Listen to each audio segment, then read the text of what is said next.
ಅಂಬಾಮಠ ಜಾತ್ರೆಗೆ ಹೋಗ್ತಿದ್ದೀವಿ. ಮನೆಯಿಂದ ಸ್ಟಾರ್ಟ್ ಮಾಡ್ತಿದ್ದೀವಿ ಜರ್ನಿನ. ನಾನು ನಮ್ಮ ತಮ್ಮಂದರು ಮೂವರು ಸೇರಿ ಹೋಗ್ತಿದ್ದೀವಿ ಅಂಬಾಮಠ ಜಾತ್ರೆಗೆ. ನಮ್ಮೂರಿಂದ 1.5 ತಾಸು ಬೇಕಾಯಿತು ಅಂಬಾಮಠ ಹೋಗೋಕ್ಕೆ. ನಮ್ಮೂರಿಂದ ಅಂಬಾಮಠ ಏನೂ ಜಾಸ್ತಿ ದೂರ ಇಲ್ಲ, ಅಂದರೂ ನಾನು ಇದೇ ಫಸ್ಟ್ ಟೈಮ್ ಹೋಗ್ತಿರೋದು ಅಂಬಾಮಠಕ್ಕೆ. ಇಲ್ಲಿ ಕಾಣ್ತಿದ್ದಾವಲ್ಲ ಬಸ್, ಇದೇ ಅಂಬಾಮಠದ ಬಸ್ ನಿಲ್ದಾಣ. ಅಂತೂ ನಾವು ಅಂಬಮ್ಮನ ತೇರು ನೋಡೇ ಬಿಟ್ವಿ. ಇಲ್ಲಿ ನೀವು ಕೂಡ ನೋಡ್ಬೋದು. ಇಲ್ಲಿ ಪೂಜೆ ಎಲ್ಲ ಮಾಡಿದ್ವಿ.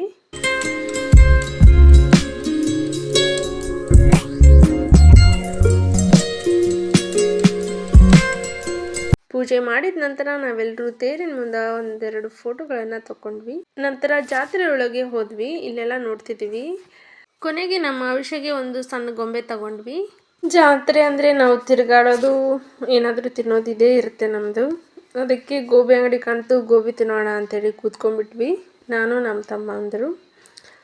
ಗೋಬಿ ತಿನ್ಕೊಂಡು ಪಾನಿಪುರಿನ ಆರ್ಡ್ರ್ ಮಾಡಿದ್ವಿ. ಪಾನಿಪುರಿನ ಕೂಡ ತುಂಬ ಫಾಸ್ಟಾಗೆ ತಿಂದ್ವಿ. ಹಾಗೆ ಇಲ್ಲಿ ಕಚೋರಿ ಕೂಡ ಆರ್ಡ್ರ್ ಮಾಡಿದರು ನಮ್ಮ ತಮ್ಮಂದರು. ಅದನ್ನು ಕೂಡ ಟೇಸ್ಟ್ ಮಾಡಿದ್ವಿ, ಚೆನ್ನಾಗೇ ಇತ್ತು. ನೆಕ್ಸ್ಟ್ ಮತ್ತೆ ಇನ್ನೊಂದು ರೌಂಡ್ ಹಾಕ್ಕೊಂಬಂದ್ವಿ ಜಾತ್ರೆ ಎಲ್ಲ.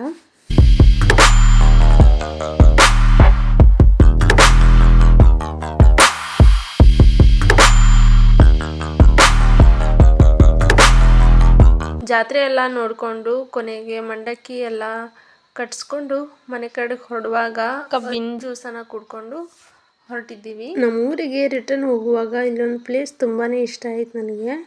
ಇಲ್ಲಿ ಫೋಟೋಶೂಟ್ ಮಾಡಿಸ್ಬೇಕಂತ ಗಾಡಿನ ಪಕ್ಕಕ್ಕೆ ಸ್ಟಾಪ್ ಮಾಡಿದ್ವಿ.